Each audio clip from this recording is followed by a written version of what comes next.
நடுவர் அவர்களே, எனக்கு முன்னாள் சகோதரி பர்வீன் சுல்தானா மிக அற்புதமாக பேசினார். பண்டிகைக்கு சீட முறுக்கெல்லாம் நீங்களே செய்யல, வெளியில வாங்குறீங்கன்றத போய் குறையா சொல்றாங்க. பண்டிகைக்கு வெளியில வாங்கிட்டு வந்து கிருஷ்ணருக்கு வச்சா கிருஷ்ணரே சிரிச்சா மாதிரி உட்காந்துக்கிறாரு வீட்டில். உங்க தொல்லை தாங்க முடியல. அவங்க சொன்னதுல ஒரே ஒரு கருத்து மட்டும் நான் ஒத்துக்கிறேன். கணவனை மனைவி கொண்டாடுவதை விட்டு விட்டார்கள், அதுதான் உண்மை. இன்னொன்னு சொன்னாங்கல்ல, மனைவியை கணவன் கொண்டாடுவதில்லைன்னு, அதை மட்டும் எப்படி சிலபஸ்ல இருந்து அது சொன்னாங்க.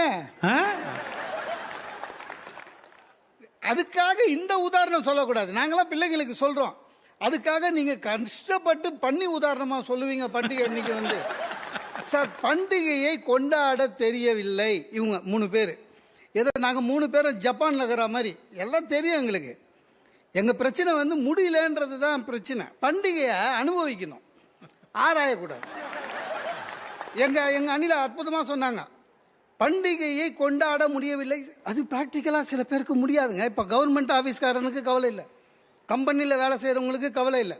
இப்போ போலீஸ்காரங்கெல்லாம் முடிவு பண்ணிட்டாங்க வச்சுக்கோங்க, நாங்கள் தீபாவளி கொண்டாட போகிறோன்னு ஸ்டேஷனை மூணுனா திருடன் தீபாவளி கொண்டாடி போயிடுவான். இப்போ டாக்டருங்க முடிவு பண்ணிட்டாங்க, பேஷண்ட்கிட்ட போய் சாரி நான் தீபாவளி கொண்டாடி வரேன் அப்படின்னு சொன்னார்னா டாக்டரு, பேஷண்ட் குடும்பத்துக்கு அடுத்த தீபாவளி கூட கிடையாது. இவ்வளோ சொல்கிறீங்களே, நம்ம நடுவர் எந்த பண்டிகையும் அவர் வீட்டில் இருந்து கொண்டாடினதில்லை. அன்னைக்கு தான் கோயிலில் சிறப்பு சொற்பொழிவில் இருப்பார். ஆக பண்டிகை தெரியவில்லைன்னு சொல்லாதீங்க, முடியவில்லை, அதான் உண்மை. சார் முடியல சார், விற்கிற விலைவாசியில் தீபாவளி வருது. நானே வாய் திறந்து ஏன்னா போனஸ் பற்றி ஒன்றும் பேசலை ஆஃபீஸில். நானே ஜிஎம் கிட்ட கேட்டேன், சார் போனஸ்ன்னு. கொரோனாக்கு அப்புறம் கொடுக்குற சம்பளமே உனக்கு போனஸ் ஓடு அப்படின்னா. ஒன்றும் இல்லைங்க, எல்லாம் தெரியும், ப்ராக்டிக்கலாக முடியாது. இது காலகட்டம் அந்த மாதிரி. ஃப்ளாட்டில் இருக்கும், தெரியாதனமா என்ன பண்ணிட்டாங்க, ஃப்ளாட்லேருந்து வெளியில் 4 படிக்கட்டு அகல் விளக்கு ஏற்றினேன். ஃப்ளாட்டு செக்ரட்டரி வந்துட்டான், அசோசியேஷன் செக்ரட்டரி.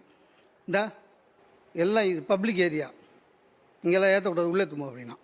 நான் சொன்னேன் கார்த்திகை தீபம்னு. ஆமாய்யா, பப்ளிக் ஏரியாவில் நீ ஏற்றுவ, மேலே ஃப்ளாட்டில் ஒரு முஸ்லீம் இருக்கார், அவர் பக்ரீத்துக்கு இங்கே தான் குர்பானி கொடுக்குறேன்னு. இதெல்லாம் ஒன்றும் கிடையாது, பப்ளிக் ஏரியாவில் யூஆர் நாட் அலவுடுனா. அப்போ கையை கட்டி போட்ட மாதிரி ஆயிடுச்சு. அதானே உண்மை. பிள்ளையார் சதுர்த்தி எப்படி கொண்டாடு எல்லாம் தெரியுங்க.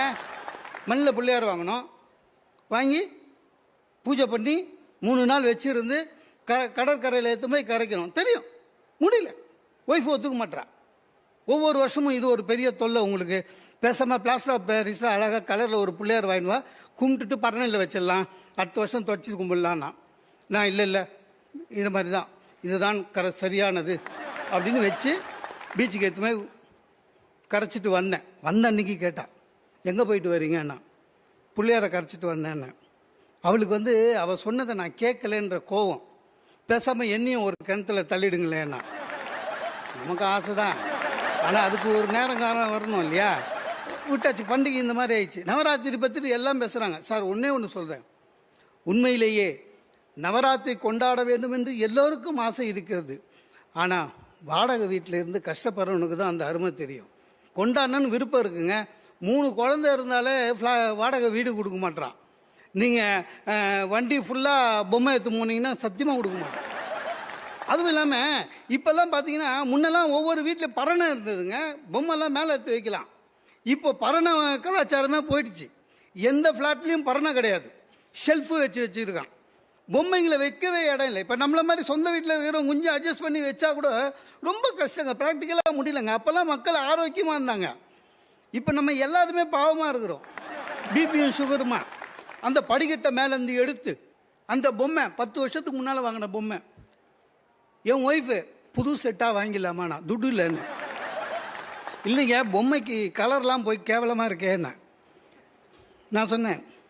பெயிண்டாவது அடிக்கலாமா, நான் துட்டு இல்லைன்னு. சிக்கனமாக செய் அப்படின்னா. அசிங்கமாக இருக்கேன். நான் சொன்னேன் ஒன்றும் இல்லை, ஒரே ஒன்று பண்ணு, எல்லா பொம்மைக்கும் மாஸ்க் போட்டுரு, பெயிண்ட் தெரியாது, சரியா? யாராவது வந்தாலும் நம்மளே சொல்லலாம், கொரோனா விழிப்புணர்வு அப்படின்னு சொல்லிடலாம் அப்படின்னு. அதுக்கு அடுத்த பிரச்சனை என்ன தெரியுமாங்க, நம்ம என்ன பண்ண முடியுங்க, தசாவதார செட்டுன்னு ஒன்று வச்சுருக்கேன், 10 பொம்மை, சரியா? ஒவ்வொரு வருஷமும் அதை எடுக்கும்போது தான் நமக்கு மறக்கும், எது எந்த அவதாரத்துக்கு அப்புறம் எந்த அவதாரம். நம்ம அவதாரம் விடாது, சரியா பார்த்து வைங்க, சரியா பார்த்து வைங்கன்னு. அன்றைக்கி அவள் ஐடியா சொல்கிறா, பேசாமல் கரெக்டாக யாரையாவது கேட்டுட்டு முதுகு பின்னால் 1 2 போட்டு விட்ருங்கன்னா நான் சொன்னேன், சிச்சா அது கைதி மாதிரி இருக்கும், அப்படிலாம் வைக்கக்கூடாது அப்படின்னு. வேறு எப்படி தான் வைக்குதுன்னு அப்புறம் நான் என்ன பண்ணேன், ஐடியா பண்ணி அந்த பொம்மைக்கு கீழே 1 2 3 போட்டு வச்சிருக்கேன். சார் இப்போ கூட தெரியாதுங்க, பிள்ளையாருக்கு சரஸ்வதி லெஃப்ட்டில் உட்காரணுமா ரைட்டில் உட்காரணுமா தெரியாது. ஃப்ரெண்டுக்கு ஃபோன் பண்ணி, டேய் சரஸ்வதி பிள்ளையாருக்கு லெஃப்டா ரைட்டான்னு. எங்கே வச்சாலும் அவங்க கோச்சிக்க மாட்டாங்க, நீ ஃபோனு ரைட்டா, நான் ஐபிஎல் கிரிக்கெட் பார்த்துன்னுக்கிறேன். நான் முடிஞ்சு போச்சு, நம்ம என்னங்க பண்ண முடியும்? இதெல்லாம் விட கஷ்டம் என்னென்னா ப்ராக்டிக்கலாக முடியாது. ஆஃபீஸில் பர்மிஷன் தர மாட்டான். எங்கள் ஆஃபீஸில் வந்து ஒரு மாதத்துக்கு 1 ஹவர் தாங்க பர்மிஷன் எடுக்க முடியும். ஆஃபீஸில் பர்மிஷன் தர மாட்டான். நான் மேனேஜர்கிட்ட கேட்டேன், சார் வீட்டில் நவராத்திரி சரி அப்படின்னாரு. இந்த 9 நாளைக்கு 1 ஹவர் பர்மிஷன் கொடுத்தீங்கன்னா வீட்டுக்கு போயிடுவேன்னு.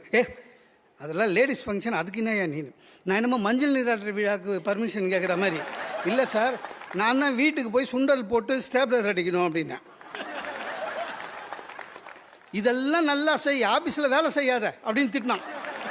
எல்லாமே தெரியும், காணும் உங்கள் அக்கா சொன்னாங்க, தெரியும். என் பையன்கிட்ட சொன்ன, தாத்தா கிட்ட போய் வாழ்த்து வாங்கடான்னு. ஒன்றும் வேணாப்பா, வெறும் விபூதி வச்சு அனுப்புவாருன்னா.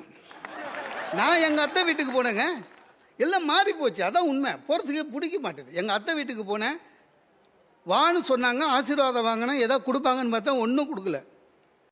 க்ரீன் டீ கொடுத்தாங்க. இந்த விருந்தாளிக்கு க்ரீன் டீ கொடுக்குறவனை ஜெயிலில் போனோம் சார். அது என்னதுங்க, வெறும் சுடு தண்ணி. அதாவது இன்னொரு வாட்டி வரமாட்டான்றதுல முடிவோடு குடிச்சிட்டு வரேன். போகும்போது கேட்டை மூடிட்டு போ மோகன், கண்ட நாய் உள்ளே வருதுன்னாங்க. ஸோ அடுத்த பண்டிகைக்கு போகவும் முடியாது. எல்லாம் எங்களுக்கு தெரியும். பொங்கல்னால் எப்படி கொண்டாடணும், போகினா எப்படி கொண்டாடணும் தெரியும், மாட்டு பொங்கல் எப்படி கொண்டாடணும் தெரியும், ஜல்லிக்கட்டு மாடு பிடிக்கிறது. நானும் நடுவரும் ஒரு வாட்டி அந்த மாதிரி கொண்டாடி இருப்பீங்கன்னு நினைக்கிறீங்க? அதெல்லாம் முடியாது, எல்லாம் வேடிக்கை பார்க்கறது தான்.